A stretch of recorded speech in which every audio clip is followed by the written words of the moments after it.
The sound of Marcus's palm connecting with my cheek echoed through our marble-floored kitchen like a gunshot. For a moment, time suspended itself in that awful silence that follows violence, the kind of quiet where even the grandfather clock in the hallway seemed to hold its breath. I stood there, my hand instinctively rising to touch the burning skin, tasting blood from where my teeth had cut the inside of my lip. The metallic flavor mixed with something else, something that tasted remarkably like clarity. Before we jump back in, tell us where you're tuning in from, and if this story touches you, make sure you're subscribed, because tomorrow, I've saved something extra special for you. Look what you made me do, Marcus said, his voice carrying that particular tone of wounded righteousness that bullies perfect after years of practice. He was already shifting into victim mode, the way he always did when his carefully constructed facade cracked. If you hadn't pushed me about the Thompson contract, if you had just listened, but I wasn't listening anymore. Not to his excuses. Not to his justifications, not to the familiar script he'd run whenever his temper got the better of his image. Instead, I was calculating. Marcus Richardson, my husband of 6 years, successful corporate lawyer, pillar of the community, and, as of 30 seconds ago, a man who had made the biggest mistake of his life. He just didn't know it yet. You're right, I said quietly, my voice steady despite the throbbing in my jaw. I should have listened. The words seemed to deflate him slightly. Marcus had expected tears, apologies, maybe threats to leave that he could manipulate away with flowers and promises. He wasn't prepared for agreement. Sophia, he began, already reaching for the damage control playbook. I should have listened to my instincts 6 months ago, I continued, walking calmly to the kitchen island where my laptop sat open. When I noticed the discrepancies in your client billing. When I saw the deleted emails. When I realized you've been embezzling from your firm for over 2 years. The color drained from Marcus's face faster than wine from a broken glass. His mouth opened and closed soundlessly, like a fish pulled from water, desperately searching for oxygen that wasn't there. You see, Marcus had made a fundamental error in judgment. He'd assumed that because I worked as a freelance graphic designer from our home, because I deferred to him in social situations, because I let him handle our finances and make the big decisions, that I was naive, helpless, dependent. He'd forgotten that before I met him, I'd worked as a forensic accountant for the FBI. Before I'd fallen in love and decided to build a quieter life. I'd spent 5 years tracking financial crimes, unraveling complex money laundering schemes, and building airtight cases that sent white-collar criminals to federal prison. I'd retired from that life when we married, not because Marcus asked me to, but because I thought I wanted something different. Something peaceful. I'd kept my security clearance active, maintained my professional certifications, told myself it was just in case. I never imagined "in case" would involve my own husband. You don't know what you're talking about, Marcus said, but his voice had lost its authority. The bravado was cracking, revealing the frightened man underneath. I opened my laptop and turned the screen toward him. Client account 47291B. You've been skimming 3% from every settlement, routing it through a shell. Company registered in Delaware. Creative, but sloppy. His eyes widened as he recognized his own financial records, the ones he thought he'd hidden behind encrypted files and password protection. What Marcus didn't understand was that 6 years of marriage had given me ample opportunity to observe his patterns, his passwords, his digital habits. He used the same 4-digit sequence for everything. Our anniversary date. Preparing and narrating this story took us a lot of time, so if you are enjoying it, like this video, it means a lot to us. Now back to the story. The Matthews settlement, I continued, scrolling through the documents I'd been quietly compiling for months. You reported $2.3 million to the firm, but the actual amount was $2.7 million. The Wilson case, the Henderson bankruptcy, the Morrison divorce. Shall I continue? Marcus sank into one of our bar stools, his expensive suit suddenly looking like a costume that no longer fit. How long have you known? 6 months. Maybe longer, if I'm being honest with myself. I closed the laptop gently, my movements deliberate and controlled. I started noticing things. Late night calls that you said were work emergencies. Trips that didn't match up with your court calendar. That new Rolex you said was a bonus, even though your firm hasn't paid bonuses in 2 years. The kitchen fell silent except for the soft hum of our Sub-Zero refrigerator and Marcus's increasingly labored breathing. I watched him process the magnitude of his situation, saw the exact moment he realized that his carefully constructed world was built on sand, and the tide was coming in. What do you want? He asked finally, his lawyer instincts kicking in. Everything was negotiable in Marcus's world. Every problem had a price, every silence could be bought. I walked to our kitchen window, gazing out at the perfectly manicured garden that our landscaper maintained. The roses were blooming, their petals a violent shade of red that reminded me of the handprint I could still feel burning on my cheek. "I want you to understand something, Marcus," I said without turning around. "That moment when you raised your hand to me? That wasn't just you losing your temper. That was you making a choice. And choices have consequences." When I turned back to face him, I saw something I'd never seen in Marcus's eyes before: genuine fear. Not the performative anxiety he displayed in court for strategic effect, but real, primal terror. The kind that comes when you realize you've been playing chess with someone who's been thinking 12 moves ahead while you were still figuring out how the pieces move. "Sophia, we can work this out," he said, his voice taking on the pleading tone he usually reserved for desperate clients. "Whatever you think I've done, whatever mistakes I might have made, we can fix this. We're married. We're a team." I almost laughed at that. A team? As if the past 6 years had been anything resembling an equal partnership. As if Marcus had ever treated me as anything more than an attractive accessory to his carefully curated life. "You're right about one thing," I said, walking back to the kitchen island and opening a drawer. Inside, organized with the same meticulous care I'd once used to arrange evidence for federal prosecutors, were printed copies of every document, every transaction, every piece of evidence I'd been gathering. "We are going to fix this." Marcus's eyes followed my movements as I pulled out a thick manila folder, its contents representing months of careful investigation and preparation. "But we're not going to fix it together. You see, Marcus, you made another miscalculation tonight." I set the folder on the counter between us, my hand resting on its surface like a pianist preparing to play a complex sonata. "You assumed that hitting me would make me smaller, more controllable, more afraid." The grandfather clock in the hallway chimed 11 times, its deep brass notes reverberating through our house like a countdown. Tomorrow was Saturday. Marcus's firm was closed on weekends, which meant he had approximately 60 hours before his world imploded in spectacular fashion. Instead, I continued, opening the folder to reveal bank statements, wire transfer records, and client correspondence. "It gave me the final piece of justification I needed to stop protecting you from yourself." Marcus reached for the documents with trembling hands, his legal training compelling him to examine the evidence even as his survival instincts screamed at him to run. As he flipped through page after page of damning proof, I watched the last vestiges of his arrogance crumble. "This isn't just embezzlement," he whispered, his voice barely audible. "This is felony theft, money laundering, tax evasion, breach of fiduciary duty, and about 6 other federal charges that carry mandatory minimums," I finished for him. "I'd estimate you're looking at 15 to 20 years, assuming you get a sympathetic judge. Which, given your profession and the amount involved, seems unlikely." The folder contained more than just financial records. I'd documented every client who'd been shortchanged, every family whose settlement had been skimmed, every person whose trust Marcus had violated in service of his own greed.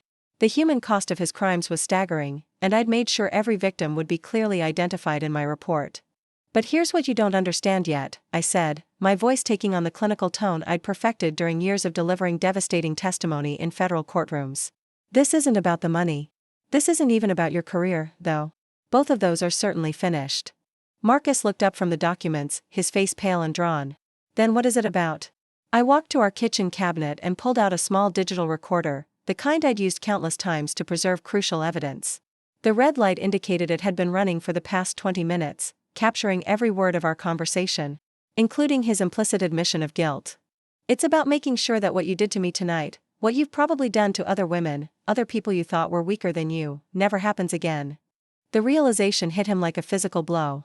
Marcus wasn't just facing financial ruin or professional disgrace.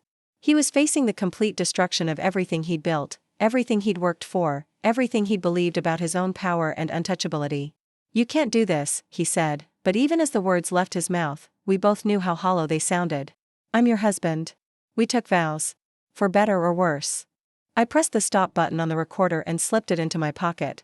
"You're absolutely right about those vows, Marcus. For better or worse. In sickness and in health. Till death do us part." I moved closer to him, close enough that he could see the slight swelling where his hand had struck my face, close enough that he could smell the faint metallic scent of the blood from my split lip. "But there was one part of those vows that you seem to forget," I whispered. "Love, honor, and cherish. You broke those promises tonight. And once trust is broken, everything else becomes negotiable." Marcus's breathing was shallow now, his lawyer's mind undoubtedly racing through possible defenses, plea bargains, escape routes. But I could see in his eyes that he was beginning to understand the scope of his predicament. This wasn't a case he could argue his way out of. This wasn't a problem he could solve with charm or manipulation or strategic intimidation. This was justice, served cold and with surgical precision. "What happens now?" he asked, his voice barely above a whisper. I glanced at my watch. 11:15 p.m. The house felt different now, charged with the electricity that comes before a storm. Everything familiar had become foreign, every shadow had taken on new meaning. Now, I picked up my laptop and the folder of evidence, cradling them like the weapons they'd become. "Now you have until Monday morning to make peace with your choices. At 9 a.m. sharp, copies of everything I've compiled will be delivered to the FBI, the State Bar Association, your firm's managing partners, and the local district attorney's office." Marcus stood up abruptly, his chair scraping against the marble floor. "Sophia, please. Think about what you're doing. Think about us, about our life together." I paused at the kitchen doorway, turning back to look at him one last time.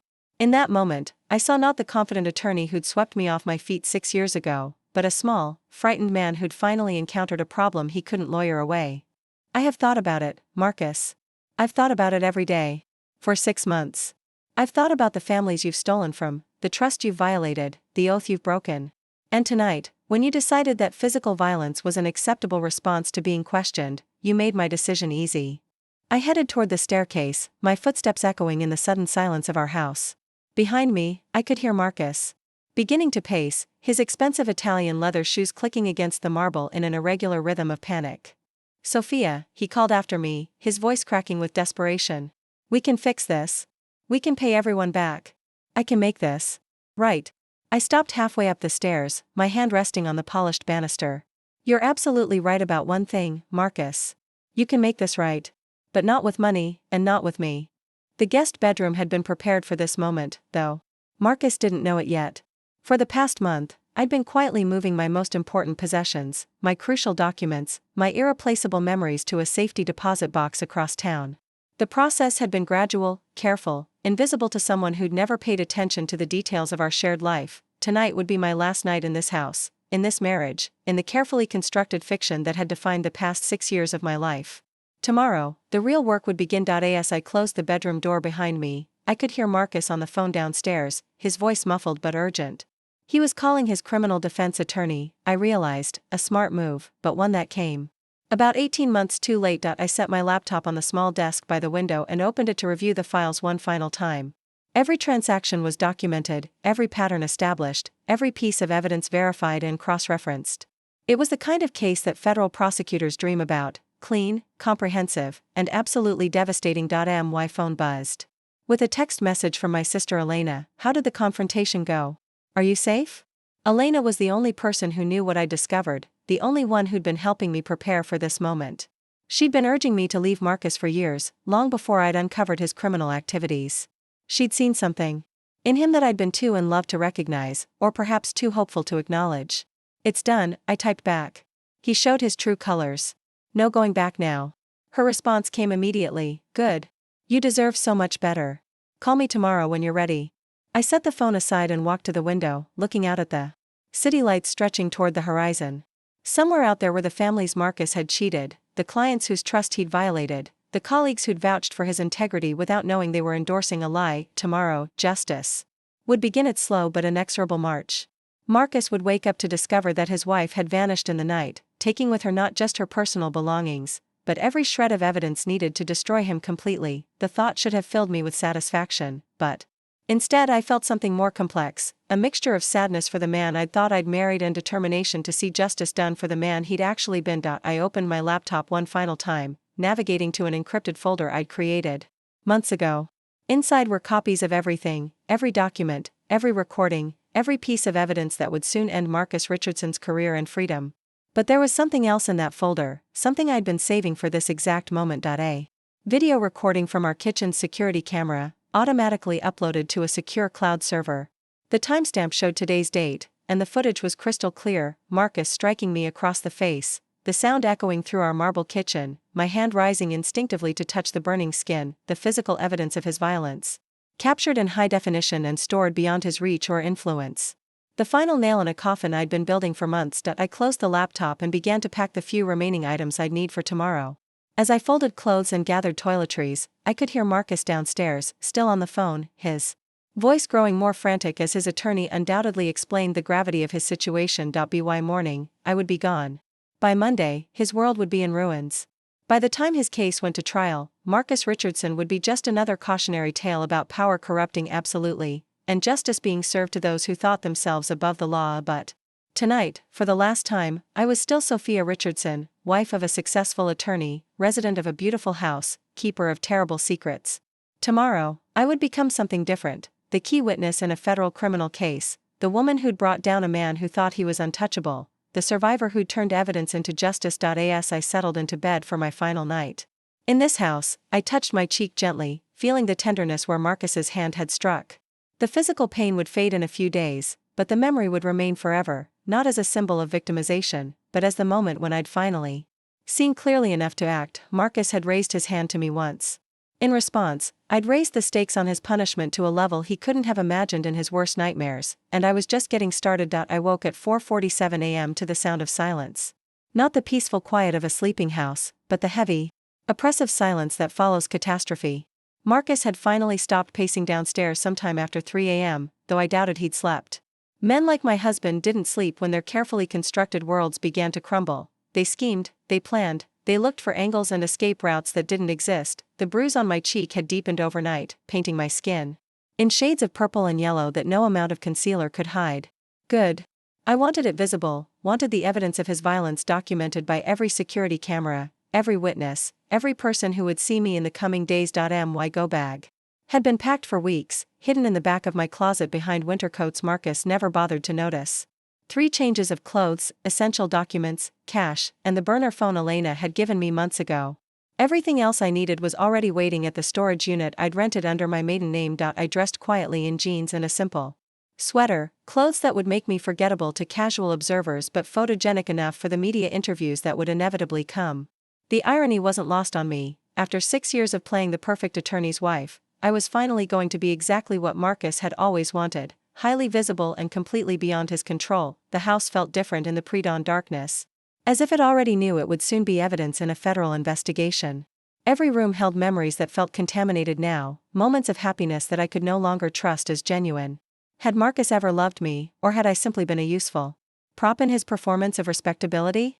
I made my way downstairs, moving with the practiced silence I'd learned during my FBI days when surveillance meant spending hours motionless in cramped spaces. The kitchen still smelled faintly of Marcus's expensive cologne mixed with the lingering scent of fear-induced sweat. He was slumped over the kitchen island, still in yesterday's suit, surrounded by legal pads covered in his desperate handwriting. Empty coffee cups and crumpled papers littered the marble surface like debris from a shipwreck. His laptop was open to what looked like bank account screens, probably trying to calculate how much money he could access before the authorities froze everything. Too little, too late. I moved past him toward the garage, pausing only to place a single manila envelope on the counter where he'd be sure to see it. Inside were divorce papers I'd had prepared 3 weeks ago, along with a restraining order that would be active the moment I filed it with the courthouse. Marcus Richardson was about to discover that hitting his wife had cost him not just his freedom, but his access to her entirely. The garage door opener had been disconnected from the main house system 2 days ago, a small modification I'd made while Marcus was at work, ensuring my departure would be silent and undetected. My car, a modest Honda Civic I'd bought with cash and registered under my maiden name, sat waiting where I'd hidden it behind Elena's house. The 15-minute walk through our exclusive neighborhood felt surreal in the gray morning light. Every perfectly manicured lawn, every architectural statement home, every symbol of the privileged life I was leaving behind seemed to mock me with their false promise of security. Money couldn't buy safety, I'd learned. Sometimes it just made the cage more gilded. Elena was waiting with coffee and a grim smile when I reached her doorstep. My sister had always been the practical one, the one who asked uncomfortable questions and insisted on uncomfortable truths. She'd never liked Marcus, though she'd been diplomatic enough to keep most of her concerns to herself until recently. "How do you feel?" she asked as I settled into her kitchen, accepting the warmth of the ceramic mug against my palms. "Like I'm about to destroy a man's life," I answered honestly. "And like he absolutely deserves it." Elena studied my face, her eyes lingering on the bruise that had bloomed across my cheek overnight. As a nurse practitioner, she'd seen enough domestic violence to know that last night's slap was rarely an isolated incident. It was typically the moment when psychological abuse escalated to physical violence, when controlling behavior became dangerous behavior. "You know this isn't just about revenge," she said quietly. This is about making sure he can't hurt anyone else. She was right, of course. The evidence I'd compiled told a story that went far beyond financial crimes. Marcus had a pattern of targeting vulnerable clients, of manipulating people in crisis, of using his position of trust to exploit those who had nowhere else to turn. The widow whose settlement he'd skimmed to buy his Rolex. The disabled veteran, whose compensation he'd diverted to fund his gambling habit. The elderly couple whose life savings he'd pillaged to maintain his lifestyle. Each theft was more than just a financial crime, it was a betrayal of people who'd trusted him with their most desperate hopes. The FBI contact? I asked, checking. The secure phone Elena had provided. Agent Sarah Chen. She's expecting your call at 8 a.m. Her team specializes in white-collar crime, and she's already reviewed the preliminary evidence package I sent her. Agent Chen. I remembered her from my FBI days, sharp, methodical, and absolutely ruthless when it came to prosecuting financial crimes. If Marcus thought his connections and legal training would protect him, he was about to learn how wrong that assumption was. At 7:30 a.m., I drove to the downtown Federal Building, timing my arrival for maximum impact. The morning rush hour would ensure plenty of witnesses to see me walking into the FBI field office with visible injuries and a thick folder of evidence. By lunchtime, the legal community's gossip network would be buzzing with speculation about why Marcus Richardson's wife had spent her morning with federal agents. Agent Chen looked exactly as I remembered, mid-40s, steel-gray hair pulled back severely, and eyes that missed nothing. Her handshake was firm, professional, and somehow reassuring. After years of being dismissed and underestimated, it felt powerful to be taken seriously by someone who understood the weight of what I was about to do. Mrs. Richardson, she said, leading me into a secure conference room. I've reviewed the preliminary materials your sister provided. Before we begin, I need to make sure you understand the implications of what you're reporting. I touched the bruise on my cheek unconsciously.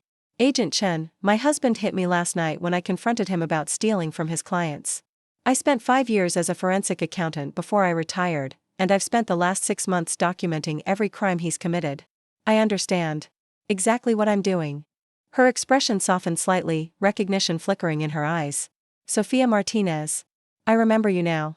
The Kellerman case, the pharmaceutical fraud investigation. You were thorough. I still am. For the next 3 hours, I walked Agent Chen and her team through every piece of evidence I'd compiled. Bank records showing the pattern of theft. Client files demonstrating the scope of his violations. Email correspondences revealing his awareness of wrongdoing. Audio recordings of conversations where he'd admitted to creative accounting with client funds, but the most damning evidence was the security footage from our kitchen, showing Marcus striking me across the face when I'd confronted him about the Thompson contract, a case where he'd stolen $400,000 from a family whose child had been killed by a drunk driver. This is federal court quality work, Agent Chen said finally, reviewing the organized evidence files on her laptop. How long have you been planning this? I wasn't planning anything originally, I admitted. I noticed irregularities in our financial records about 8 months ago. I started investigating because I thought someone might be stealing from us. When I realized Marcus was the thief, I kept digging because I needed to understand the scope of what he'd done. And last night? Last night he showed me who he really is. The man I married wouldn't steal from grieving families. The man I married wouldn't hit his wife for asking questions. Which means the man I married never existed. Agent Chen's team was already moving into action around us, preparing search warrants, coordinating with the U.S. Attorney's Office, setting up surveillance protocols. The federal government machinery was awakening, turning its attention toward Marcus Richardson with the inexorable force of a glacier. We'll need you to wear a wire, Agent Chen said. If he contacts you, if he tries to negotiate or threaten, we need everything recorded. I nodded, thinking of the divorce papers I'd left on our kitchen counter. He'll contact me. Men like Marcus always think they can talk their way out of consequences. By 11 a.m., I was back in my car, officially transformed from wife to federal informant. The wire was invisible beneath my sweater, its presence a constant reminder that every conversation from now on would become evidence. My old life was officially over. My new role as the key witness in a federal prosecution had begun. My phone buzzed with the first of what would become dozens of frantic calls from Marcus. I let it go to voicemail, following Agent Chen's instructions to let him escalate his desperation before engaging. Each unanswered call would make him more reckless, more likely to say something incriminating. When I finally spoke to him, the text messages started around noon. Sophia, where are you? We need to talk. This is ridiculous. Come home so we can discuss this like adults. You're overreacting. It was just a slap. Just a slap. As if violence became acceptable when it was properly minimized, I drove to the storage unit where I'd been gradually moving my most important possessions, using the time to review my strategy for the coming weeks. The media would eventually learn about the case. They always did when prominent attorneys were arrested.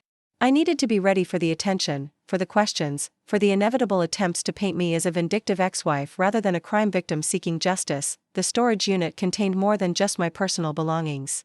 Hidden among boxes of books and old photographs were additional copies of every piece of evidence I'd compiled, stored in fireproof safes and backed up to encrypted cloud servers that Marcus couldn't access or delete. If he tried to destroy evidence at our house, if he attempted to intimidate witnesses or tamper with records, it wouldn't matter.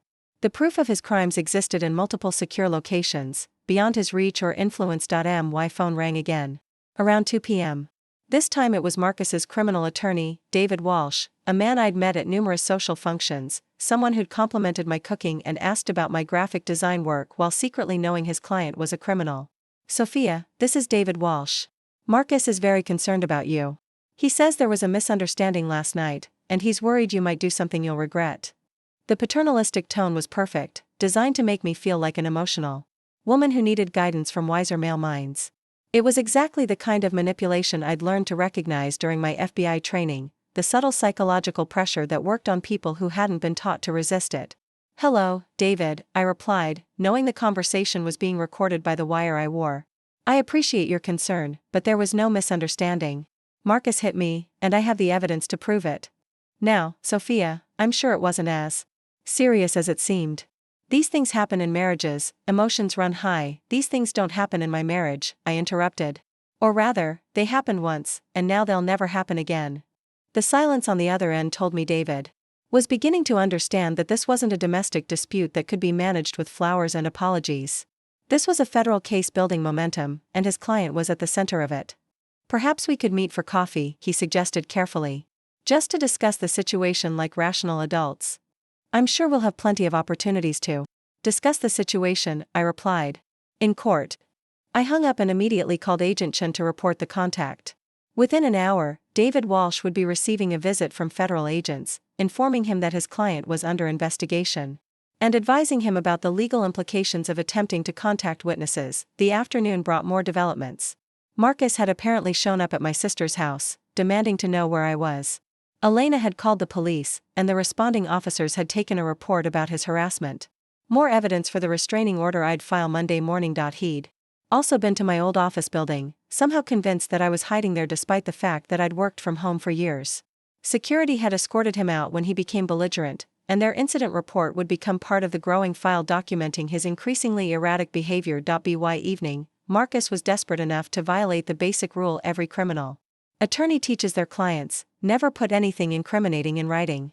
The text messages became increasingly threatening, each one adding to the case for witness intimidation and obstruction of justice. "You have no idea what you're dealing with," one message read. "I have friends in the prosecutor's office. This will disappear, and you'll be left with nothing. If you think you can destroy me, you're wrong," read another. "I know things about your FBI work that could ruin you." Each message was automatically forwarded to Agent Chen's team, each threat documented and catalogued as evidence of his consciousness of guilt. Marcus was doing more to build the case against himself than I could have accomplished with months of additional investigation. The final message arrived just before midnight: "I'm going to make you pay for this. You have no idea what I'm capable of when someone betrays me." As threats went, it was both stupid and perfect, clearly intimidating, unambiguously threatening, and absolutely admissible in federal court. Marcus Richardson, Esquire, was building his own conviction. One text message at a time. I forwarded the message to Agent Chen and settled into the hotel room Elena had reserved for me under a false name. Tomorrow would bring new challenges, new evidence, new opportunities to demonstrate that domestic violence and financial crimes carried consequences that no amount of legal training could eliminate. Marcus had spent his career teaching clients about the importance of controlling their communications, of never creating evidence that could be used against them, of maintaining disciplined silence when facing investigation. Apparently, those lessons didn't apply when you were the one whose world was collapsing. As I prepared for sleep, I reviewed the day's accomplishments. Evidence delivered to federal agents. Divorce papers served. Restraining order prepared for filing. Safety measures activated. Media strategy planned. Most importantly, Marcus Richardson was beginning to understand that hitting his wife hadn't made her more manageable. It had made her more dangerous than he'd ever imagined possible, and I was just getting started. Monday morning arrived with the precision of a Swiss timepiece and the inevitability of gravity. At exactly 6 a.m., federal agents knocked on the door of what had been our home, armed with search warrants that would turn Marcus's carefully curated life inside out. I wasn't there to witness his face when reality finally crashed through his delusions of control, but Agent Chen's team had thoughtfully equipped the operation with body cameras. I watched the footage later from the secure viewing room at the federal building, studying Marcus's expression as agents systematically dismantled his study, photographed his computer equipment, and boxed up files he'd thought were safely hidden. The man who'd slapped me Friday night looked like he'd aged a decade in 3 days. He's been awake for approximately 60 hours, Agent Chen observed, pointing to the dark circles under Marcus's eyes and the tremor in his hands. Sleep deprivation makes people careless. They say things they shouldn't, make mistakes they wouldn't normally make. The search was yielding exactly what we'd expected: encrypted drives containing client files, offshore banking information, and a detailed record of every theft Marcus had committed over the past 2 years. His home office had been transformed into a crime scene, yellow tape and evidence markers replacing the expensive law books and framed photographs that had once projected success and respectability, but the real treasure was his phone, which contained months of communications with his stockbroker, his accountant, and his gambling contacts in Atlantic City. Marcus had been living a double life that went far beyond embezzlement. He'd been systematically feeding his gambling addiction with stolen client funds, creating a cycle of theft that had spiraled completely out of control. The betting records show losses of over $800,000 in the past 18 months, Agent Chen's financial analyst reported, spreading printouts across the conference table. He was stealing from new clients to cover losses from previous thefts, then stealing more to cover the new thefts. Classic Ponzi scheme psychology. I thought about the nights Marcus had claimed to be working late, the weekend legal conferences that never appeared on his calendar, the mysterious phone calls he'd taken private. He'd been living at the casino, burning through other people's money while I sat at home believing his lies about building our future together. The courthouse clerk stamped my restraining order application at 9:15 a.m., making it official. Marcus Richardson was legally prohibited from contacting me, approaching me, or coming within 500 feet of my location. The bruise on my face had photographed beautifully for the court filing, providing undeniable visual evidence of his violence. Judge Morrison, a woman who'd built her career prosecuting domestic violence cases, reviewed my application with the thoroughness it deserved. When she granted the emergency order, her words were sharp and unambiguous. Mr. Richardson's behavior demonstrates a clear pattern of escalating abuse and intimidation. This court will not tolerate violence against women, regardless of the perpetrator's professional status. By 10 a.m., Marcus's law firm had been served with federal subpoenas demanding every file, every computer, every piece of correspondence related to his practice. The managing partners, men who'd considered Marcus a rising star, who'd trusted him with the firm's most valuable clients, were discovering that their golden boy had been systematically looting client settlements for years. I received a call from Margaret Whitfield, the firm's senior partner, around noon. Her voice was carefully controlled, the kind of professional composure that barely contained volcanic fury. "Mrs. Richardson, I need you to understand that Whitfield, Carson and Associates had no knowledge of your husband's alleged activities. We are cooperating fully with federal investigators and conducting our own internal review." "I understand, Margaret," I replied, keeping my tone neutral. "I hope the firm's clients receive the justice they deserve." "We're establishing a victim compensation fund," she continued, clearly reading from prepared remarks. "Every client who was harmed will be made whole, regardless of the financial impact to the firm." What she didn't say, but what we both understood, was that Marcus's crimes would likely destroy one of the city's most prestigious law firms. The reputational damage alone would drive away clients, while the financial liability could bankrupt partners who'd built their careers on the assumption that their colleagues were honest. The afternoon brought news that Marcus had been arrested trying to board a flight to the Cayman Islands. Airport security had detained him when his passport was flagged in the federal database, and searching his luggage had revealed $50,000 in cash and a detailed plan to access offshore accounts he'd established using stolen client funds. "Flight risk doesn't begin to describe it," Agent Chen said when she called to update me. He had fake identification documents, prepaid credit cards, and contact information for money laundering services in 3 different countries. This wasn't a panicked escape attempt, this was a carefully planned disappearance strategy. The arrest footage played on local news that evening, showing Marcus in handcuffs being led through the airport terminal while reporters shouted questions about his alleged crimes. The man who'd once commanded respect in every courtroom in the state was now just another defendant, shuffling toward a federal holding cell in shackles and shame, but the real prize came when federal agents executed a warrant on Marcus's safety deposit box. Inside, they discovered not just additional cash and documents, but photographs and video recordings that revealed the true depth of his criminality. Marcus had been blackmailing clients. The evidence was horrifying in its calculated cruelty: surveillance photos of a client's extramarital affair, recordings of confidential conversations, financial documents obtained through illegal access to private accounts. He'd been using privileged information to manipulate vulnerable people, threatening to expose their secrets unless they agreed to inflated legal fees and suspicious settlement arrangements.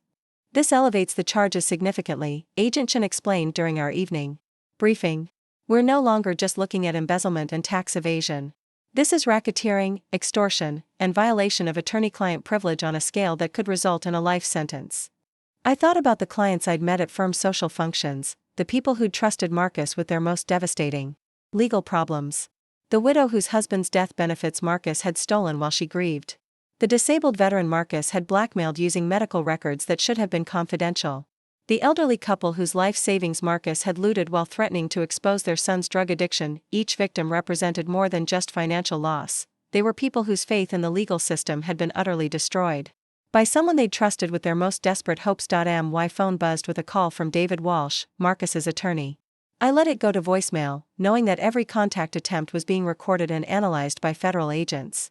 His message was exactly what I'd expected: professional concern masking barely contained panic. Sophia, this is David again. Marcus is in a very difficult situation, and I think we can resolve this matter if we all approach it reasonably. There may have been some irregularities in his accounting, but nothing that can't be corrected with proper restitution. Please call me when you have a moment to discuss this privately. Irregularities in his accounting. As if systematic theft, blackmail, and racketeering were simple bookkeeping errors that could be resolved with an apology and a payment plan. I forwarded the message to Agent Chen and settled into my hotel room to review the latest developments. The federal case was building momentum like an avalanche, gathering evidence and witnesses with each passing hour. Marcus's former clients were coming forward with stories of suspicious behavior, irregular billing, and settlement amounts that didn't match their expectations. The victim impact statements were devastating. Sarah Martinez, whose child support settlement Marcus had skimmed while threatening to expose her immigration status. Robert Chen, whose workers' compensation claim Marcus had manipulated while blackmailing him with evidence of prior marijuana use. Patricia Williams, whose inheritance Marcus had looted while threatening to reveal her family's mental health history. Each statement painted a picture of systematic predatory behavior that went far beyond simple greed. Marcus had been targeting the most vulnerable people in society: recent immigrants, disabled veterans, grieving families, and exploiting their desperation for his own benefit. The media attention was intensifying by the hour. Local news stations had picked up the story, focusing on the dramatic fall of a respected attorney and the brave wife who'd exposed his crimes. My FBI background had been discovered by reporters, adding another layer of intrigue to the narrative. Former federal agent brings down criminal husband, read one headline. Attorney's wife turns tables on abusive spouse, proclaimed another. I'd given one carefully prepared interview, focusing on the victims of Marcus's crimes rather than my personal story. The bruise on my cheek was still visible, providing stark visual evidence of the violence that had triggered my decision to act. This isn't about revenge, I'd told the reporter. This is about ensuring that people who trusted Marcus Richardson with their legal problems receive the justice they deserve. Elena called around 10 p.m. with updates from the neighborhood gossip network. Our house was surrounded by news vans and federal agents, the driveway blocked by crime scene tape and evidence vehicles. Neighbors who'd envied our lifestyle for years were now whispering about how they'd always suspected something wasn't right about Marcus. Mrs. Patterson from across the street says she saw you leaving with a suitcase early Saturday morning, Elena reported. She's telling everyone she always knew you were too good for him. Mrs. Patterson had never spoken to me beyond polite nods at the mailbox, but revisionist history was a common response to shocking revelations. People needed to believe they'd seen the warning signs, that they wouldn't have been fooled by Marcus's performance of respectability. The truth was that Marcus had been exceptionally good at hiding his criminality. His thefts had been carefully calculated to avoid detection, his blackmail schemes had been precisely targeted at victims unlikely to report them, and his public persona had been crafted to deflect suspicion. If I hadn't been a trained forensic accountant, if I hadn't possessed the skills and knowledge necessary to recognize the patterns, his crimes might have continued for years before being discovered. Tuesday morning brought news that Marcus's bail hearing had been delayed due to the flight risk he demonstrated at the airport. His attorney was arguing for house arrest and electronic monitoring, but federal prosecutors were demanding he remain in custody pending trial. The defendant has demonstrated clear intent to flee the jurisdiction, Assistant U.S. Attorney Jennifer Collins argued in court. He was arrested attempting to access offshore accounts containing stolen funds, carrying fake identification, and implementing a sophisticated escape plan. No amount of monitoring can guarantee his appearance at trial. The judge agreed, ordering Marcus held without bail pending his arraignment on the expanded charges. The man who'd once been a fixture at the country club and charity galas would be spending the foreseeable future in a federal detention facility, wearing orange jumpsuits instead of Italian suits. I watched the hearing via video link from the FBI field office, studying Marcus's face as the reality of his situation fully penetrated his consciousness. This wasn't a case he could plea bargain away or a problem he could solve with connections and charm. This was a federal racketeering prosecution with overwhelming evidence and multiple victims demanding justice. Agent Chen's team was preparing for a long investigation, but the evidence we'd already gathered was more than sufficient to guarantee conviction on the major charges. Marcus Richardson's legal career was over, his reputation was destroyed, and his freedom would be measured in decades rather than years. Phase 1 complete, Agent Chen said as we reviewed the case file. Now we focus on recovering assets for the victims and building an airtight case for trial. But I knew this was just the beginning. Marcus had connections throughout the legal community, friends who might try to help him, colleagues who might attempt to minimize his crimes or shift blame to others.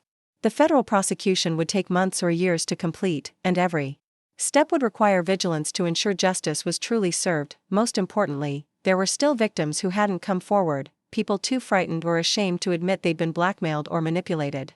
My role was expanding beyond witness to advocate, helping other survivors find their voices and seek their own justice. Marcus had raised his hand to me once, thinking it would make me smaller and more controllable.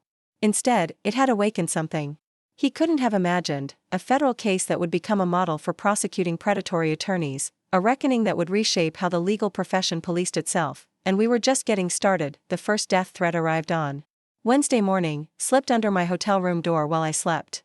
The message was typed on expensive letterhead from Blackstone and Associates, one of the city's most powerful law firms, and the words were chosen with the precision of someone who understood the legal boundaries of intimidation.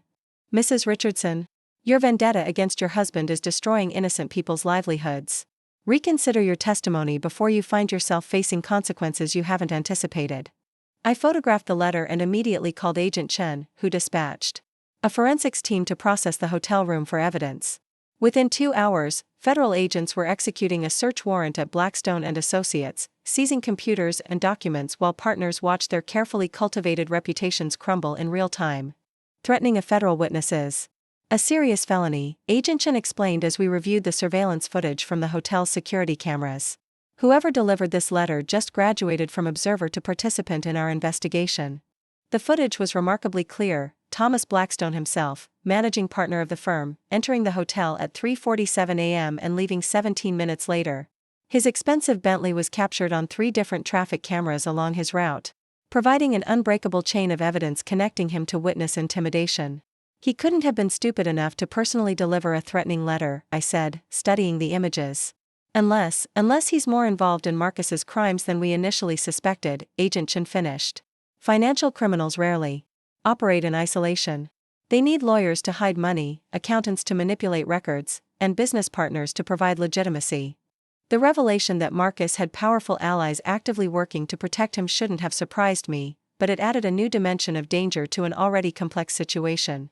I wasn't just fighting one corrupt attorney, I was taking on an entire network of influential people who had reasons to keep Marcus's secrets buried. By Thursday, the federal investigation had expanded to include Blackstone and Associates, revealing a sophisticated money laundering operation that had been hiding criminal proceeds for years. Marcus hadn't just been stealing from clients, he'd been part of a larger conspiracy involving some of the city's most respected legal professionals. The evidence was devastating: encrypted communications between Marcus and Thomas Blackstone, discussing difficult clients who needed to be managed more carefully. Bank records showing payments from Blackstone's firm to offshore accounts controlled by Marcus. Meeting logs indicating regular strategy sessions about how to minimize exposure risk from victim complaints. We're looking at a criminal enterprise, Agent Chen announced during our daily briefing. Marcus was the frontline operator, stealing from clients and intimidating victims. Blackstone was the money man, helping to hide proceeds and eliminate evidence. Together, they've been running a predatory legal practice that targeted vulnerable people for systematic exploitation. The scope of the conspiracy was staggering. Over a dozen attorneys at various firms had been feeding information to Marcus about clients with substantial settlements or inheritances. He would then manipulate cases to maximize his access to their money, using blackmail and intimidation to prevent victims from reporting suspicious activity, but the network had made a crucial error. They'd assumed that Marcus's wife was just another potential victim to be managed and controlled. They'd underestimated the threat posed by someone with federal law enforcement training who had access to all of Marcus's personal information. My phone rang constantly now with calls from reporters, victims' rights advocates, and other attorneys who wanted to distance themselves from the scandal. I'd hired my own criminal defense attorney, Sarah Kim, a former federal prosecutor who specialized in protecting witnesses in high-profile cases. "You need to understand that you're not just testifying against your husband anymore," Sarah explained during our first meeting. "You're taking on a criminal organization that has significant resources and powerful connections. They will try everything to discredit your testimony." The attacks began almost immediately. Anonymous posts appeared on social media claiming I was a bitter ex-wife seeking revenge for Marcus's imaginary affair. Fake documents surfaced suggesting I'd been involved in the financial crimes myself. Professional trolls flooded news comment sections with character assassination attempts designed to undermine my credibility, but the most insidious attack came from Marcus's mother, Catherine Richardson, a prominent socialite who'd spent decades building influence through charitable work and political connections. She held a press conference outside the federal courthouse, tearfully proclaiming her son's innocence while painting me as a manipulative woman who'd seduced him into crime. "Marcus is a good man who made some poor decisions," she told the assembled reporters, dabbing her eyes with an expensive handkerchief. "His wife has twisted financial irregularities into criminal accusations because she wants to destroy him for leaving her." The performance was masterful, a grieving mother defending her child against false accusations from a vindictive spouse. The fact that Marcus had never left me, that he'd been arrested trying to flee the country, that overwhelming evidence supported every charge against him, were details that got lost in the emotional appeal. The media coverage began shifting subtly as Catherine Richardson's wealth and connections influenced editorial decisions. Stories about Marcus's victims were buried on inside pages while front-page articles questioned whether federal prosecutors were overreaching in their pursuit of a respected attorney. "This is how powerful people protect themselves," Sarah explained. As we reviewed the coverage, they don't challenge the evidence directly, they attack the narrative, create doubt about motivations, make the victims seem less sympathetic than the perpetrators. But Catherine Richardson had made the same mistake as her son. She'd underestimated the determination of someone fighting for justice rather than personal gain. I'd been documenting her interference in the investigation, recording the threatening phone calls from her attorneys, photographing the private investigators she'd hired to follow me. "Elena called me Friday evening with disturbing news. There's been a break-in at your storage unit. Nothing was taken, but everything was searched." Professional job, whoever did it knew exactly what they were looking for. I wasn't surprised. The criminal network protecting Marcus would have assumed I'd hidden evidence in multiple locations, and they'd be systematically trying to eliminate anything that could be used against them. What they didn't know was that my FBI training had taught me to create redundant security systems that made evidence theft nearly impossible. "Let me guess," I said. "They focused on the boxes containing financial documents and ignored the personal belongings." "Exactly. How did you know?" "Because they're thinking like criminals instead of investigators. They're looking for evidence to destroy rather than understanding how evidence is actually preserved and protected." The break-in had been anticipated and prepared for. Every document they'd searched through was a copy, every file they'd examined was a decoy. The real evidence existed in encrypted digital formats stored on secure government servers that no amount of money or influence could access. More importantly, their break-in had been recorded by hidden cameras I'd installed weeks earlier. Federal agents now had video footage of Marcus's associates committing felony burglary while attempting to obstruct justice, additional charges that would strengthen the overall case. Saturday brought news that shook the legal community to its core. Thomas Blackstone had been arrested at his country club while playing golf with a federal judge. The charges included racketeering, money laundering, witness intimidation, and conspiracy to obstruct justice. His bail was set at $5 million, reflecting both his flight risk and the severity of his alleged crimes. The arrest sent shockwaves through the city's power structure. Blackstone wasn't just another crooked lawyer, he was a political kingmaker who'd financed campaigns, influenced judicial appointments, and shaped legal policy for decades. His downfall exposed the depth of corruption that had infected the entire legal system, but the most significant development came Sunday morning when I received an unexpected visitor at my hotel. Maria Santos, one of Marcus's former clients, knocked on my door at 7 a.m. with tears in her eyes and a manila folder in her hands. "Mrs. Richardson, I saw you on the news," she said, her voice trembling with emotion. "I need to tell you what your husband did to my family." Maria's story was heartbreaking in its cruelty. Marcus had represented her in a wrongful death lawsuit after her teenage son was killed by a drunk driver. The settlement should have been $1.2 million, but Marcus had convinced her to accept $800,000 by claiming the insurance company was threatening to appeal and delay payment for years. She'd trusted him completely, signing documents she didn't understand, while grieving for her dead child. Only later did she discover that Marcus had collected the full $1.2 million and pocketed the difference, using her son's death to fund his gambling addiction. "But that's not the worst part," Maria continued, opening her folder to reveal photographs and documents. "When I started asking questions about the settlement amount, he threatened to have me deported. He said he had connections with immigration enforcement who would make problems for my family."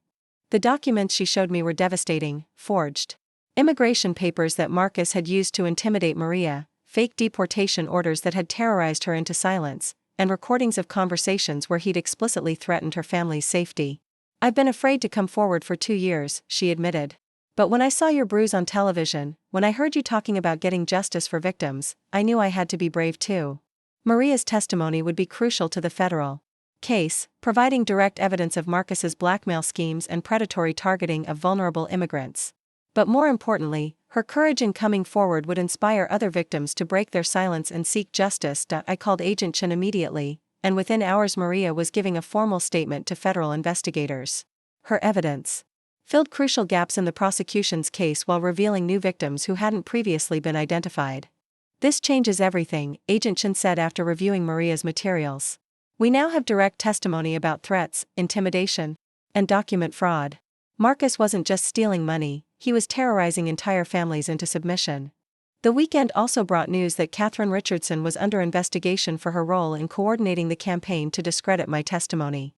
Federal agents had intercepted communications between her and a public relations firm that specialized in crisis management for wealthy criminals.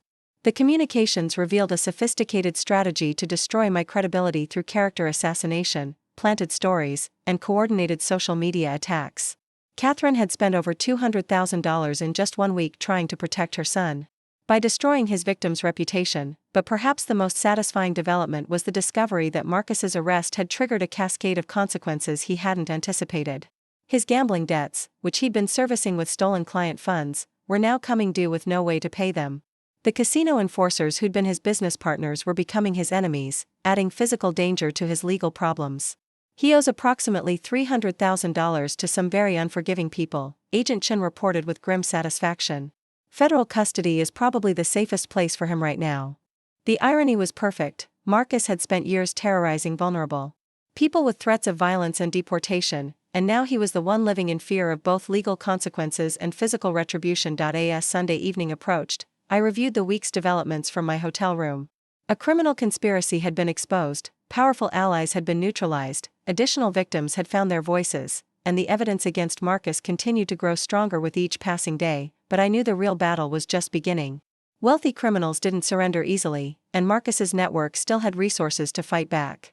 They would continue trying to discredit me, intimidate other witnesses, and manipulate the legal system to protect themselves. However, they'd made one crucial miscalculation. They'd assumed that intimidation would work against someone who'd spent years investigating federal crimes.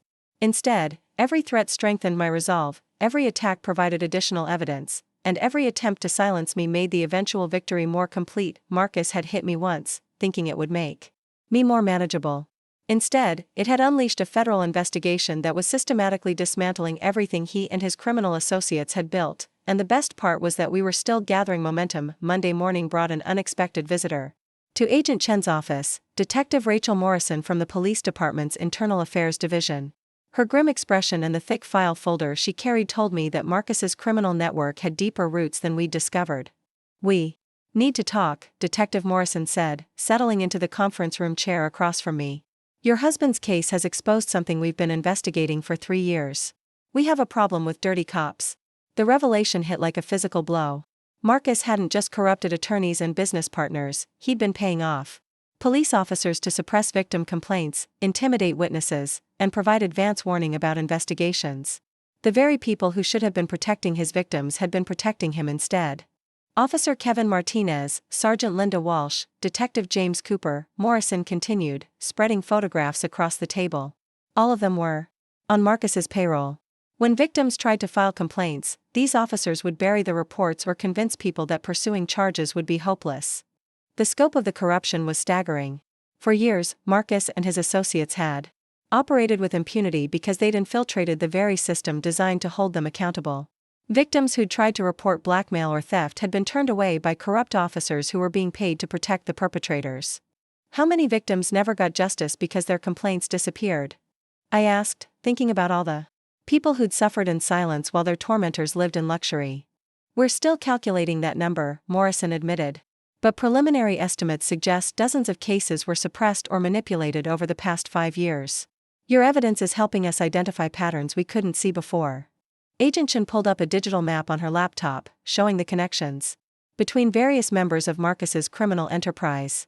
Red lines connected corrupt police officers to compromised attorneys, who were linked to money launderers and evidence destroyers. The web of corruption stretched throughout the city's power structure like a cancer. This is why they're fighting so hard to discredit your testimony, Agent Chen explained. If Marcus goes down, he'll take half the city's establishment with him.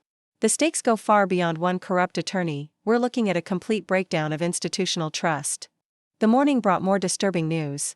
Someone had leaked my new address to Marcus's supporters, forcing another emergency relocation. This time, Agent Chen insisted on placing me in a federal safe house with round-the-clock protection. The threats are escalating, she explained as we drove to the secure location. Catherine Richardson has hired a private military contractor to conduct surveillance on federal witnesses. These aren't lawyers anymore, they're mercenaries. The safe house was a nondescript suburban home that had been equipped with sophisticated security systems and staffed by armed federal marshals. It felt surreal to be living under protection from people who should have been pillars of the community, but Marcus's network had demonstrated they would use any means necessary to silence opposition. Tuesday afternoon brought a breakthrough that changed everything. Agent Chen's Financial Crimes Unit had finally cracked the encryption on Marcus's offshore accounts, revealing the true magnitude of his theft and the identity of his international partners. $4.7 million, Agent Chen announced, projecting bank records onto the conference room screen. That's how much he stole over 3 years, not counting the money he lost gambling or spent on bribes. But the real shock was discovering who had been helping him hide the money. Marcus's financial advisor, Patricia Williams, wasn't just managing his investments, she was running a sophisticated money laundering operation that served dozens of corrupt professionals throughout the region. Williams has been cleaning dirty money for judges, prosecutors, police commanders, and city council members, Agent Chen continued. Marcus was just one client in a criminal enterprise that's been operating for over a decade. The revelation meant that nearly every institution tasked with maintaining law and order had been compromised. Judges who should have been imposing harsh sentences were taking bribes to reduce charges. Prosecutors who should have been seeking justice were being paid to lose cases. Police commanders who should have been investigating crimes were covering them up instead.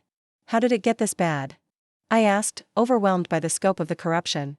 Slowly, then all at once, Agent Chen replied. It starts with small favors, minor compromises, seemingly harmless arrangements. Before anyone realizes what's happening, the entire system is infected.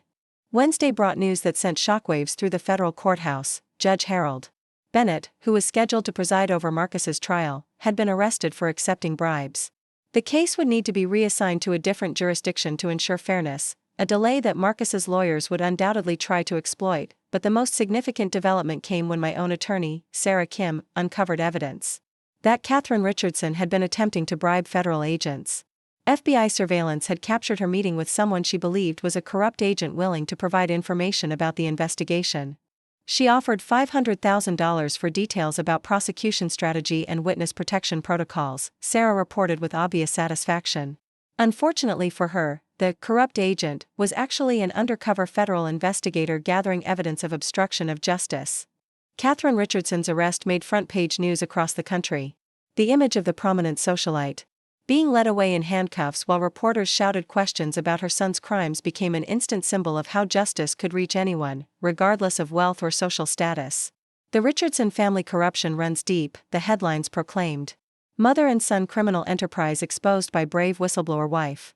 The media narrative was finally shifting in favor of truth and justice. Catherine Richardson's attempts to manipulate coverage had backfired spectacularly, generating sympathy for me while exposing the lengths to which wealthy criminals would go to avoid accountability. Thursday brought a parade of new victims willing to testify now that they'd seen powerful people being held accountable.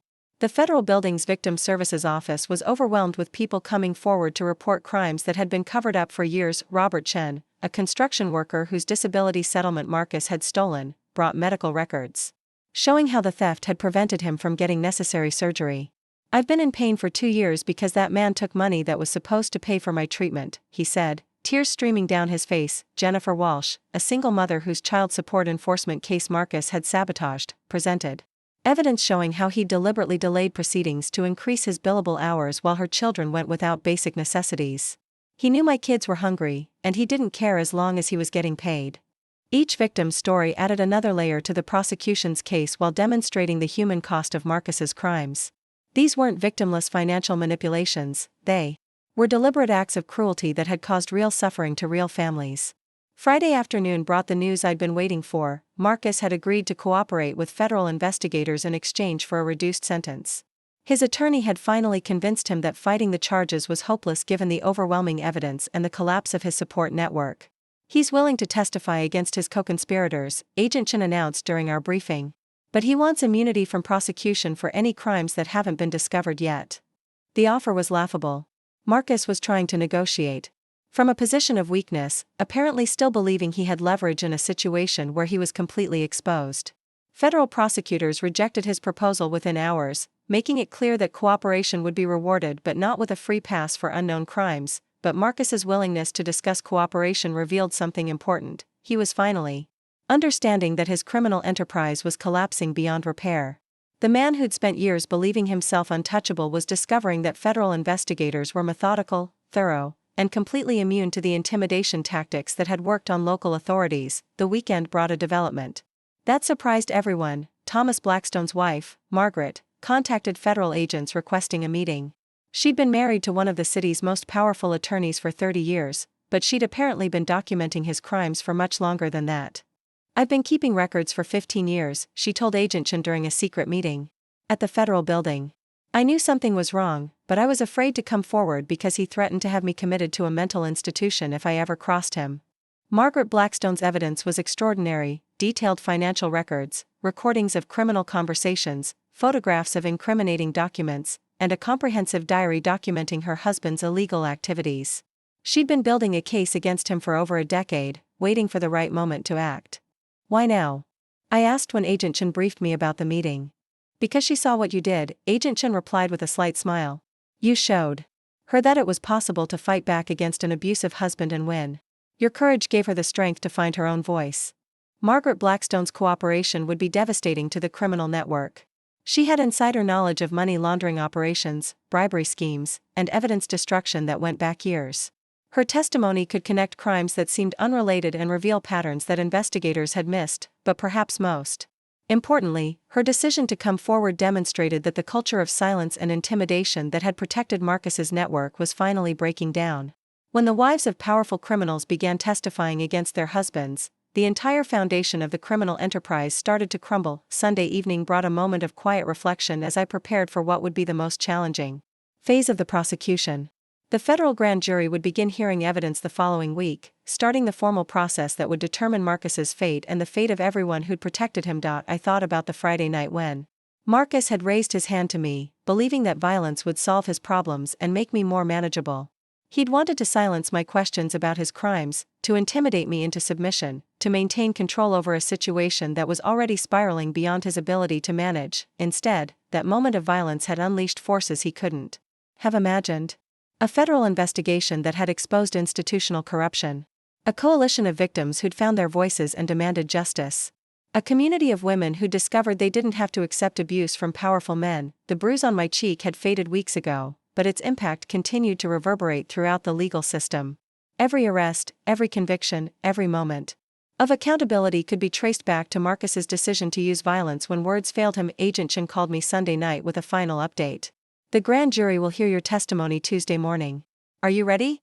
I looked around the safe house that had become my temporary home, thinking about all the people who were depending on my testimony to deliver justice they'd been denied for years. Marcus's victims, Margaret Blackstone, Maria Santos, and countless others who'd suffered in silence while powerful criminals operated with impunity. I'm ready, I replied. I've been ready since the moment he hit me. Because this was never just about Marcus Richardson and his crimes. This was about proving that no one, regardless of wealth or influence or social status, was above the law.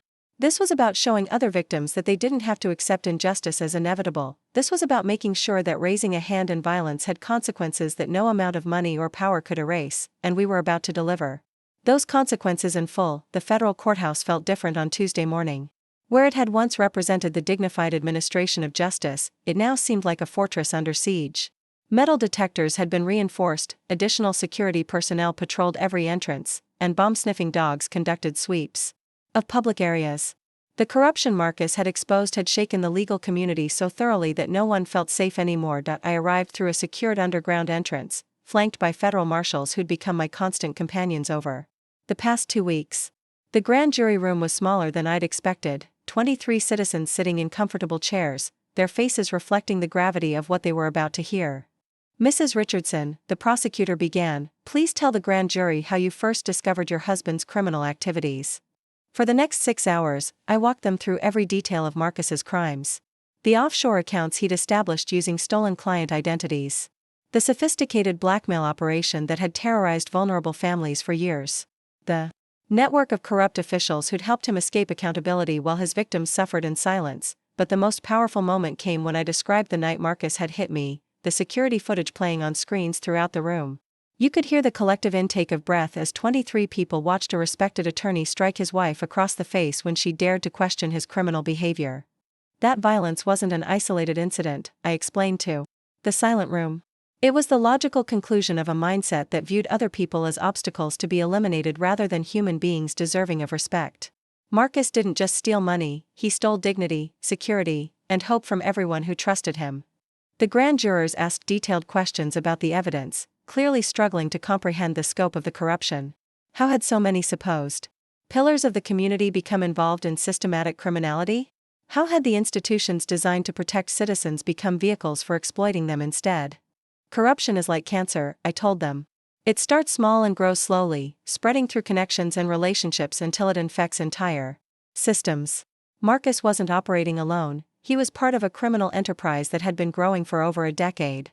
During the lunch break, Agent Chen updated me on developments that had occurred while I was testifying. Marcus's former law firm had filed for bankruptcy, unable to survive the reputational damage and legal liability from his crimes. 3 more police officers had been arrested as the internal affairs investigation expanded. 2 judges had resigned rather than face federal indictment. The entire legal establishment is collapsing, Agent Chen reported with grim satisfaction. Every institution that enabled Marcus's crimes is facing consequences. But the most significant news was that Marcus himself had requested another meeting with prosecutors. His attorney, David Walsh, was apparently trying to negotiate a plea bargain that would avoid a trial and the publicity that would come with it. What's he offering? I asked, though I suspected I already knew the answer. Full cooperation against his co-conspirators in exchange for a reduced sentence, Agent Chen replied. He's finally understanding that his only hope is to provide information about other criminals in the network.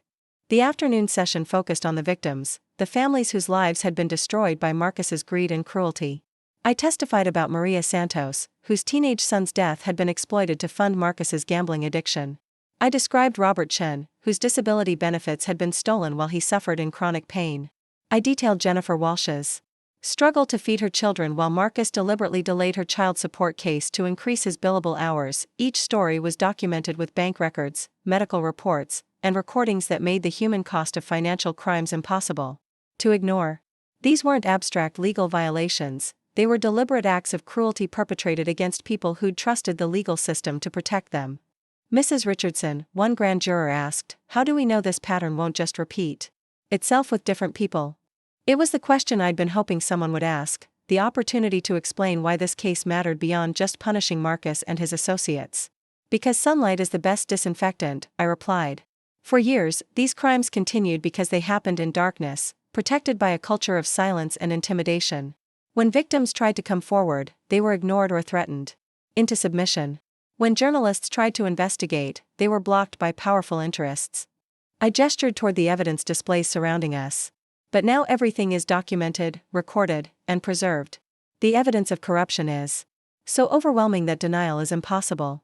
The media attention is so intense that cover-ups are futile. Most importantly, other victims have seen that justice is possible, and they're finding the courage to demand accountability. The grand jury deliberated for less than an hour before returning with their decision: true bills on all charges against Marcus, Thomas Blackstone, Catherine Richardson, and 14 other members of their criminal enterprise.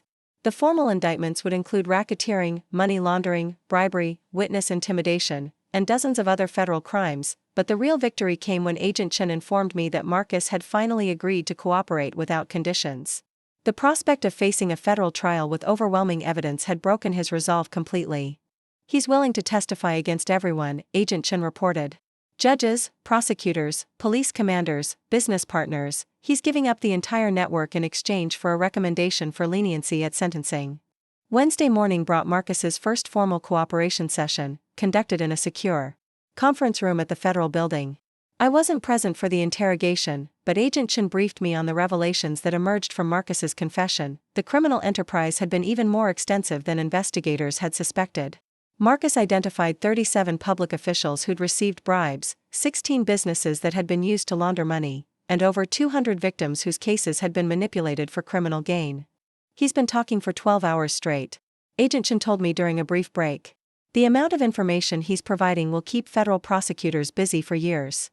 But perhaps the most shocking revelation was that Marcus's violence toward me hadn't been an isolated incident. He'd physically assaulted other victims who'd questioned his handling of their cases, using intimidation and fear to maintain control over people who might expose his crimes. 3 women have already come forward with similar stories, Agent Chen continued. He had a pattern of escalating from financial manipulation to physical violence when his other control methods failed. The revelation added assault charges to Marcus's growing list of federal crimes while demonstrating that domestic violence was just another tool in his arsenal of victim control. The man who'd claimed that hitting me was an isolated mistake caused by stress had actually been using violence as a systematic method of silencing opposition. Thursday brought news that the corruption investigation was expanding beyond the local level. Federal agents in 3 other states had opened related cases after discovering that Marcus's money laundering network had operated across state lines. The criminal enterprise that had seemed limited to one city was actually part of a regional conspiracy involving hundreds of corrupt officials. This is becoming one of the largest corruption cases in federal history, Agent Chen announced during our briefing. The evidence Marcus is providing is exposing criminal networks we didn't know existed. But the most personally satisfying development was learning that every victim whose case Marcus had manipulated would receive full restitution. The federal government had seized all of his assets, including our house, his luxury cars, and the offshore accounts where he'd hidden stolen funds. Insurance policies and Bar Association victim compensation funds would cover any shortfalls. Maria Santos will finally get the full settlement her son's death should have provided, Agent Chen reported. Robert Chen will receive enough money to pay for his surgery and ongoing medical care. Jennifer Walsh will get the child support payments Marcus stole, plus interest and penalties. Friday afternoon brought an unexpected visitor to the federal building, Marcus himself, transported from the detention center where he'd been held since his arrest. His appearance was shocking. The confident attorney who'd once commanded respect in every courtroom was now a broken man in an orange jumpsuit, his expensive suits replaced by prison clothing, his arrogant demeanor replaced by desperate pleading. "Sophia," he said when Agent Chen allowed us a brief supervised meeting, "I need you to understand that I never meant for any of this to happen." I studied his face, looking for any sign of the man I'd once loved, but finding only the hollow shell of someone who'd finally been held accountable for his choices. The physical transformation was dramatic. He'd lost weight, his skin was pale from lack of sunlight, and his hands trembled with what I suspected was withdrawal from the prescription medications he'd been abusing. "What part didn't you mean to happen, Marcus?" I asked quietly. "Stealing from grieving families? Blackmailing vulnerable immigrants? Bribing police officers? Or hitting your wife when she discovered your crimes?" He flinched at each accusation, finally understanding that his attempts at rationalization and excuse-making would find no audience with me. The woman he'd tried to control through manipulation and violence had become the architect of his complete destruction. "I'm going to prison for the rest of my life," he whispered, tears streaming down his face. Everything I worked for, everything I built, it's all gone. No, Marcus, I corrected him. Everything you stole is being returned to its rightful owners. Everything you built was constructed on a foundation of other people's suffering. You didn't lose something that belonged to you, you're finally being forced to give back what was never yours to begin with. The meeting lasted only 15 minutes, but it provided the closure I hadn't realized I needed. The man who'd once seemed so powerful, so confident, so untouchable, was revealed as fundamentally weak and cowardly when stripped of his ability to intimidate and manipulate others. As federal marshals led Marcus back to his holding cell, I felt something I hadn't experienced since this entire ordeal began: peace. Not satisfaction or revenge, but the quiet certainty that justice had been served and that other victims would be protected from experiencing what I'd endured. Saturday brought media coverage that transformed the case from a local corruption scandal into a national symbol of how individual courage could expose institutional failure. News programs featured interviews with victims who'd found their voices, legal experts who praised the thoroughness of the federal investigation, and advocacy groups who held up the case as a model for holding powerful criminals accountable. Former FBI agent brings down criminal husband and corruption network, read the headline in the Washington Post. Domestic violence victim becomes federal hero, proclaimed USA Today, but the coverage that meant the most to me was a story in the local newspaper featuring Maria Santos, Robert Chen, Jennifer Walsh, and dozens of other victims who'd finally received the justice they'd been denied for years. Mrs. Richardson saved our lives, Maria was quoted as saying. She showed us that even the most powerful people can't escape justice when someone has the courage to stand up to them. Sunday evening brought a final update from Agent Chen. Marcus's cooperation had resulted in 43 additional arrests, the seizure of over $15 million in criminal proceeds, and the identification of corruption networks in 7 states. The case would likely result in the largest civil rights prosecution in decades. He'll be sentenced in 3 months, Agent Chen informed me. Based on the cooperation he's provided and the severity of his crimes, the recommendation will be for 15 to 20 years in federal prison. I thought about the Friday night when this all began, when Marcus had raised his hand to me in anger and desperation. He'd wanted to silence my questions, to intimidate me into submission, to maintain control over a situation that was already beyond his ability to manage. Instead, that moment of violence had unleashed a reckoning that would reverberate through the legal system for years. Corrupt officials would face justice. Stolen money would be returned to victims. And most importantly, other women would see that domestic violence didn't have to be endured in silence. Marcus Richardson had raised his hand to me once, believing that physical intimidation would solve his problems. Tomorrow, he would learn that the consequences of that choice would define the rest of his life, and I would finally be free to build something better from the ashes of everything he'd tried to destroy. 3 months after my grand jury testimony, I stood in the federal courthouse wearing a navy blue suit that Elena had helped me choose, professional but not triumphant, dignified but not cold. Today was Marcus's sentencing hearing, the moment when years of investigation, testimony, and legal proceedings would culminate in a final judgment that would define the rest of his life. The courtroom was packed beyond capacity. Victims filled the first 6 rows, their faces reflecting a mixture of anticipation and hard-won justice. Behind them sat reporters, legal observers, and members of the public who'd followed the case, as it exposed the deepest corruption scandal in the city's history.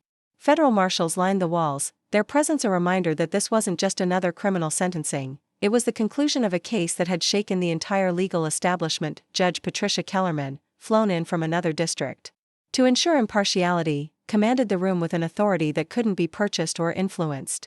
She'd spent 40 years on the federal bench, building a reputation for fairness that had made her the perfect choice to preside over a case involving judicial corruption. Mr. Richardson, she began, her voice cutting through the silence like a blade, you stand before this court having pleaded guilty to 37 federal charges including racketeering, money laundering, bribery, witness intimidation, and multiple counts of assault. Before I impose sentence, the court will hear from those your crimes have affected. The victim impact statements began with Maria Santos, whose teenage son's death had been exploited to fund Marcus's gambling addiction. She approached the podium with quiet dignity, her voice steady despite the tears that had begun to fall. Your Honor, Marcus Richardson didn't just steal money from my family. He stole our faith in justice, our belief that the system would protect us when we needed it most. My son died in a car accident, and instead of helping us heal, Mr. Richardson used our grief to make himself rich. She turned slightly toward Marcus, who sat hunched at the defense table, unable to meet her eyes. For 2 years, I lived in fear that he would have my family deported if I asked questions about the settlement. 2 years of silence while he spent money that should have honored my son's memory. Robertson followed, his disability evident as he slowly made his way to the podium with the aid of a walker.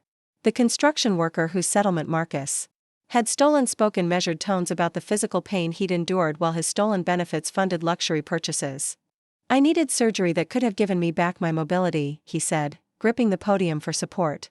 "Instead, I've spent 3 years in chronic pain because this man decided his gambling debts were more important than my ability to walk without assistance." One by one, 17 victims testified about the human cost of Marcus's crimes. Jennifer Walsh spoke about her children going to bed hungry while Marcus deliberately delayed their child support case. Patricia Gonzalez described the terror of being blackmailed with fabricated immigration documents. David Kim recounted how Marcus had stolen his elderly parents' life savings while threatening to have them declared mentally incompetent. Each testimony built a devastating portrait of systematic, predatory behavior that went far beyond financial crimes. Marcus hadn't just stolen money, he'd weaponized the legal system against the most vulnerable people in society, using their desperation and fear to maintain control while he pillaged their resources. But the most powerful statement came from Margaret Blackstone, whose 15 years of documenting her husband's crimes had provided crucial evidence for the prosecution. She stood at the podium with the bearing of someone who'd finally found her voice after decades of enforced silence. "Your Honor, I want this court to understand that domestic violence doesn't always leave visible bruises," she said, her eyes finding mine across the courtroom. "For 30 years, my husband controlled me through psychological intimidation, financial manipulation, and threats of institutional retaliation. I watched him destroy other families while I remained silent. Out of fear." She paused, gathering strength before continuing. "Mrs. Richardson showed me that courage is contagious. When she refused to be silenced by violence, when she chose justice over safety, she gave me permission to find my own voice. Her bravery didn't just expose Marcus Richardson's crimes, it liberated everyone who'd been trapped by this criminal enterprise." The morning break brought unexpected news that would reshape the entire proceedings. Agent Chen approached me in the hallway outside the courtroom, her expression grave. "We've received word from the Bureau of Prisons," she said quietly. "Marcus has been placed in protective custody. His cooperation against corrupt police officers has made him a target, and there have been credible threats against his life." The irony was stark. The man who'd spent years terrorizing others was now living in fear himself. Marcus's decision to provide testimony against corrupt law enforcement had painted a target on his back that would follow him throughout his incarceration. "How does this affect his sentence?" I asked, though I suspected the answer wouldn't change the fundamental calculation of justice. "It doesn't," Agent Chen replied. "His cooperation was valuable, but it can't erase the magnitude of what he did to his victims. Judge Kellerman isn't known for reducing sentences based on post-conviction security concerns." When court resumed, it was time for Marcus's own statement, his final opportunity to address the court before learning his fate. He rose slowly from the defense table, his orange jumpsuit a stark contrast to the expensive suits he'd once worn with such confidence. "Your Honor," he began, his voice barely above a whisper, "I want to apologize to everyone I've hurt through my actions. I know that words can't undo the damage I've caused, can't restore the money I've stolen, can't eliminate the fear I've created in so many lives." He turned toward the victims section, though his eyes couldn't quite meet their gazes. "I told myself that I was just borrowing money, that I would pay everything back when my luck changed. I convinced myself that the threats and intimidation were necessary to protect my family's future. I was wrong about everything." For a moment, I saw a glimpse of the man I'd once thought I'd married, someone capable of acknowledging wrongdoing and accepting responsibility. But the moment passed when he continued. "I ask this court to consider that my cooperation has helped bring dozens of corrupt officials to justice. I've provided information that will protect future victims and help reform a system that allowed these crimes to occur. I believe I can still contribute to society if given the opportunity." The plea for leniency rang hollow after hours of victim testimony. Marcus was still trying to negotiate, still attempting to frame his cooperation as altruism rather than the desperate self-preservation it actually represented. Judge Kellerman's response was swift and unforgiving. "Mr. Richardson, your cooperation with federal investigators, while valuable, was motivated entirely by self-interest. You provided information only after your crimes were exposed, only after your victims had found the courage to seek justice despite your attempts to silence them." She consulted her notes before continuing. "The court has reviewed the pre-sentence investigation, the victim impact statements, and the extensive evidence of your criminal enterprise. The scope of your crimes is staggering, not just in terms of financial loss, but in terms of human suffering deliberately inflicted on vulnerable people. The courtroom fell silent as Judge Kellerman prepared to impose sentence. Even the reporters stopped taking notes, sensing that this moment would define how the justice system responded to institutional corruption. Mr. Richardson, you have pleaded guilty to operating a criminal enterprise that systematically exploited vulnerable people for personal gain. You used your position as an attorney, a profession built on trust and advocacy, to prey upon those who needed protection most. She paused, her eyes finding each victim in the courtroom before returning to Marcus. You blackmailed immigrants with fake deportation threats. You stole from grieving families while they mourned their loved ones. You delayed justice for children who needed support while you collected fees for unnecessary legal work. The judge's voice grew harder as she continued. Perhaps most significantly, you used violence and intimidation to maintain control over your victims, including your own wife when she discovered your crimes. Domestic violence is not a momentary lapse in judgment, it is a deliberate choice. To use physical force to maintain power over another person. Marcus's attorney had advised him to remain standing, but his legs seemed to give way as the weight of the judge's words settled over him. He gripped the defense table for support, finally understanding that no amount of cooperation or apologetic rhetoric would change what was about to happen. The court sentences you to 25 years in federal prison, Judge Kellerman announced, her words reverberating through the packed courtroom. This sentence reflects not only the severity of your crimes but the need to deter others who might believe that wealth and professional status place them above the law. The reaction was immediate and overwhelming. Victims embraced each other, tears flowing freely as years of suppressed hope finally found expression. Reporters rushed from the courtroom to file their stories. Federal agents nodded with satisfaction at seeing justice delivered so completely, but Marcus himself simply collapsed into his chair, the reality of spending the next quarter century in federal prison finally penetrating his consciousness. The man who'd once commanded respect in every courtroom would now be just another number in the federal prison system. Judge Kellerman wasn't finished. Mr. Richardson, you will also pay restitution in the amount of $4.7 million to your victims, forfeit all assets obtained through criminal activity, and serve 3 years of supervised release following your incarceration. She looked directly at him for the first time during the proceedings. Perhaps most importantly, you are permanently disbarred from practicing law in any jurisdiction. You will never again have the opportunity to exploit the trust that clients place in their attorneys. As federal marshals moved to escort Marcus from the courtroom, he turned toward me one final time. Our eyes met across the distance that had grown between us since that Friday night when he'd raised his hand in violence and desperation. I saw no anger in his expression, no defiance or resentment. Instead, I saw something that looked almost like gratitude, as if some part of him understood that facing consequences for his actions was the only path toward whatever redemption might be possible. The courtroom slowly emptied, victims gathering to share their relief and plan for futures that were finally free from Marcus's shadow. Reporters interviewed prosecutors about the broader implications of the case. Legal observers discussed how the investigation had exposed institutional failures that would require years of reform to address. Agent Chen found me in the hallway as the crowd dispersed. It's over, she said simply.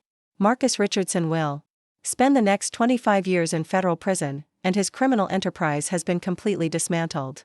I nodded, feeling a complex mixture of emotions that I couldn't quite untangle. Relief, certainly.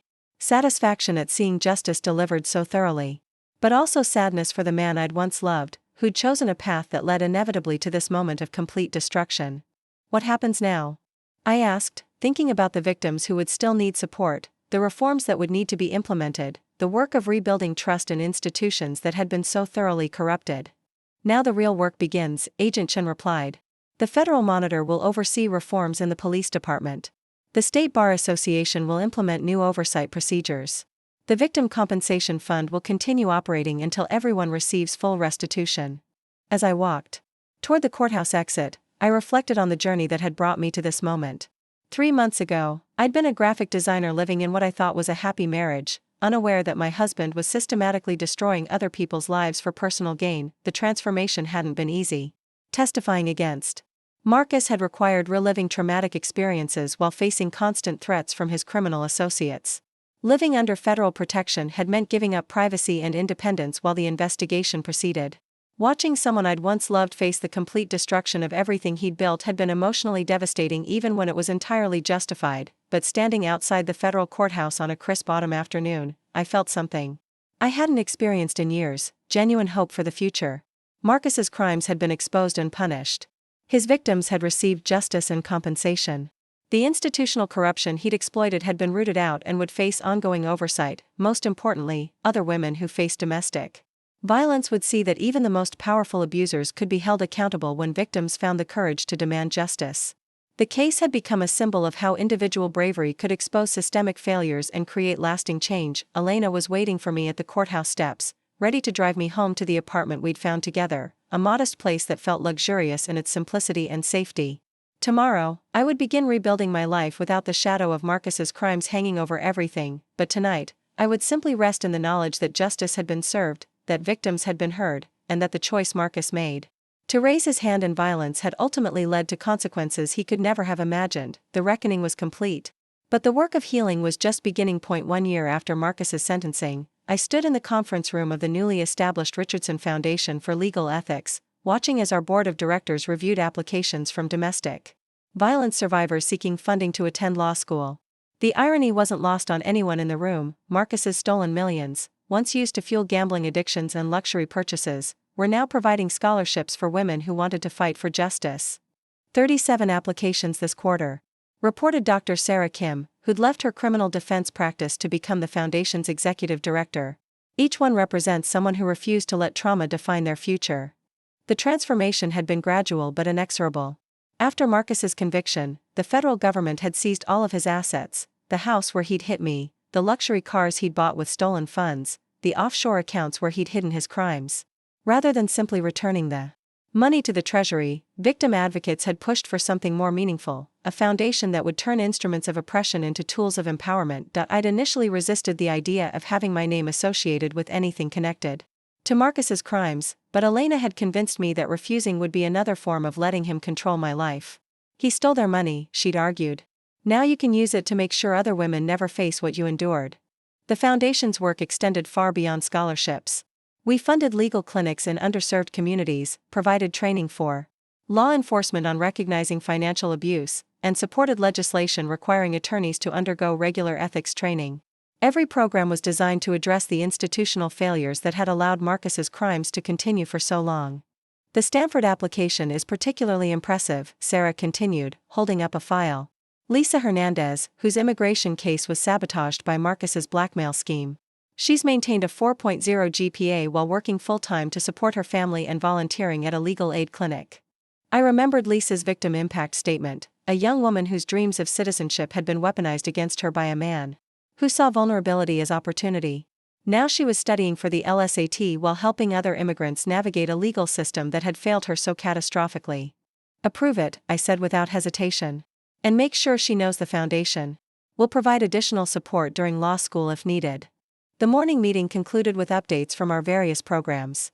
The Domestic Violence Training Academy had graduated its 15th class of police officers, prosecutors, and social workers. The Financial Fraud Prevention Initiative had helped banks identify suspicious patterns that might indicate elder abuse or disability exploitation.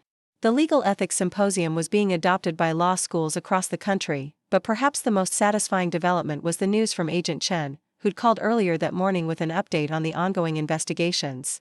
The corruption network Marcus had exposed continued to collapse, with 3 more judges facing federal charges and an entire police precinct being disbanded due to systemic misconduct. The cultural change is remarkable, Agent Chen had reported. Fear of exposure has made corruption too risky for most people to consider. Marcus's case became a cautionary tale that reshaped how power operates in the city. After the board meeting, I drove to the coffee shop where I'd been meeting with Margaret Blackstone every Tuesday for the past 6 months. Our friendship had been forged in the crucible of testimony and trauma, 2 women who discovered that speaking truth to power could be both terrifying and liberating. Margaret was already waiting at our usual table, reviewing architectural plans for the new victim services center the city was building with funds recovered from corrupt officials. She'd thrown herself into advocacy work with the passion of someone making up for lost time. The groundbreaking is next month, she said, spreading the blueprints across the small table. 24-hour crisis hotline, legal assistance, emergency housing, and trauma counseling all in one location. No victim will have to navigate multiple agencies just to get help. I studied the plans, noting how every detail had been designed with survivor needs in mind. Private entrances to protect confidentiality. Child care facilities so parents could attend appointments. Meeting rooms equipped with video conferencing for victims who couldn't travel safely. Thomas would hate this, Margaret said with grim satisfaction. All these resources for people he considered disposable obstacles to profit. Thomas Blackstone was serving 18 years in federal prison, his law firm dissolved, his assets seized to provide victim restitution. The man who'd once wielded enormous influence from behind the scenes was now just another inmate in the federal system, his power reduced to whatever he could trade for protection from other prisoners. "How are you doing with the divorce proceedings?" I asked, knowing that untangling 30 years of marriage to a criminal conspirator was proving complex. "Finally free," Margaret replied with a smile that transformed her entire face. "The decree was finalized yesterday. I'm officially Margaret Chen now. I took back my maiden name along with my independence." Our conversation was interrupted by the arrival of Maria Santos, who'd become a regular fixture in our informal support group. She was carrying law books, studying for her paralegal certification with the same determination she'd shown in pursuing justice for her son. "I wanted to thank you both again," Maria said, settling into the chair beside us. "The scholarship program is making it possible for me to build a career helping other families who've lost children." Maria's transformation had been remarkable to witness. The grieving mother who'd been terrorized into silence had become a fierce advocate for victims' rights, testifying before Congress about the need for stronger protections against predatory legal practices. "You did the work," I replied. "We just provided the opportunity." "No," Maria said firmly. "You provided the example. When I saw you refuse to be silenced by violence, when I watched you turn evidence into justice, you showed me that victims don't have to stay victims forever." The afternoon brought a phone call I'd been expecting but dreading. Marcus's prison counselor was requesting permission for him to contact me, not for forgiveness or reconciliation, but as part of his therapy program focusing on taking responsibility for his actions. "He's been asking to write a letter acknowledging the harm he caused," the counselor explained. "The therapeutic value isn't in your response, but in his process of confronting his crimes without expecting anything in return." I'd refused similar requests multiple times over the past year, but something in the counselor's description made me reconsider. Marcus wasn't seeking my forgiveness or trying to manipulate me into helping with his appeals. He simply wanted to acknowledge what he'd done and accept responsibility for the consequences. "One letter," I agreed. "But I reserve the right not to respond." The letter arrived 2 days later, written in Marcus's familiar handwriting but lacking the confidence that had once characterized his communications. It was 3 pages of detailed acknowledgement of his crimes, acceptance of responsibility for the harm he'd caused, and recognition that his victims deserved justice regardless of the cost to him. "I know that saying I'm sorry doesn't undo the damage I caused," he wrote. "I know that my cooperation with investigators was motivated by self-preservation rather than genuine remorse. I know that you have every right to hate me for what I put you and so many others through." The letter continued with specific acknowledgments of how his crimes had affected individual victims, demonstrating that his time in prison had been spent reflecting on the human cost of his actions rather than simply feeling sorry for himself. "I hid you because I was afraid of losing control, afraid of facing consequences, afraid of being revealed as the fraud I'd become. That fear doesn't excuse the violence, but I need you to understand that it was never about you. It was about my own cowardice and desperation." The final paragraph was the most difficult to read. "I don't expect forgiveness, and I'm not asking for a response. I just wanted you to know that your courage in exposing my crimes probably saved other people from suffering what I put you through. Whatever good comes from this situation exists because you refused to be silenced by my violence." I read the letter 3 times before filing it away, neither responding nor discarding it. Marcus's words felt genuine, but they changed nothing about the fundamental facts of what he'd done or the justice of his punishment. Some betrayals were too complete for forgiveness, regardless of the sincerity of later remorse. The 1-year anniversary of Marcus's sentencing brought media attention I'd hoped to avoid. Reporters wanted to interview the woman who'd brought down a corruption network, producers pitched movie deals about my story, publishers offered book contracts to tell my side of the scandal. I declined them all, focusing instead on the foundation's work and my slowly rebuilding personal life. The graphic design business I'd restarted was thriving, thanks partly to clients who admired my courage and partly to skills I'd maintained despite years of Marcus's subtle undermining. Elena had been my constant companion through the healing process, helping me distinguish between legitimate caution and trauma-induced paranoia. With her support, I'd started dating again, carefully, slowly, with the wisdom that comes from understanding how charm can mask danger. "You're different now," she observed during one of our weekend walks through the park where we'd played as children. "Stronger, but also more careful." It's like you've learned to trust your instincts instead of doubting them. She was right. The woman who'd married Marcus Richardson had been eager to please, quick to apologize, willing to suppress her own judgment in favor of maintaining harmony. The woman who'd exposed his crimes had learned that some conflicts were worth having. That some truths were worth telling regardless of the cost. The second anniversary of Marcus's arrest brought news that closed a final chapter in the saga. Agent Chen called to inform me that Marcus had been attacked in federal prison by inmates connected to the corrupt police officers he'd helped convict. He'd survived but been transferred to a higher security facility where he'd spend the remainder of his sentence in protective custody. Ironic justice, Agent Chen observed. The man who terrorized others through violence is now living in fear of violence himself. I felt no satisfaction at the news, only sadness that cycles of violence continued. Even when formal justice had been served, Marcus would spend the next 23 years looking over his shoulder, wondering when his cooperation against corrupt officials might be repaid with prison violence, but the broader changes his case had catalyzed continued to expand. The police department had implemented new oversight procedures that made corruption significantly more difficult. The legal profession had adopted stricter ethics enforcement that protected vulnerable clients. The court system had created victim advocate positions that ensured no one would face the system alone again. Most importantly, the case had become a cultural touchstone for discussions about domestic violence, institutional corruption, and the courage required to seek justice when powerful people prefer silence. Law schools taught courses using Marcus's crimes as case studies. Police academies included modules on recognizing financial abuse. Victim advocates referenced my testimony when encouraging others to come forward. 5 years after Marcus raised his hand to me in our marble kitchen, I stood in the same federal courthouse where he'd been sentenced, this time as a witness in the trial of the last corrupt officer from his network. The courtroom was smaller, the media attention minimal, but the principle remained the same: those who abuse power must face consequences. During the lunch break, I encountered David Walsh, Marcus's former attorney, in the hallway outside the courtroom. He'd been disbarred for his role in the conspiracy but had avoided prison by cooperating with investigators. Now he worked as a paralegal, his legal career permanently destroyed by his association with Marcus's crimes. "Mrs. Richardson," he said quietly, "I wanted you to know that I've spent every day of the past 5 years regretting my involvement in Marcus's schemes. I should have reported him instead of helping him hide his crimes." "Yes," I replied simply. "You should have." There was nothing more to say. David's regret was genuine but irrelevant to the victims who'd suffered while he'd helped conceal their abusers' crimes. Some choices carried permanent consequences that no amount of remorse could erase. That evening, I returned to my apartment, the same modest space Elena and I had found after Marcus's arrest, which had become home in ways our expensive house never had.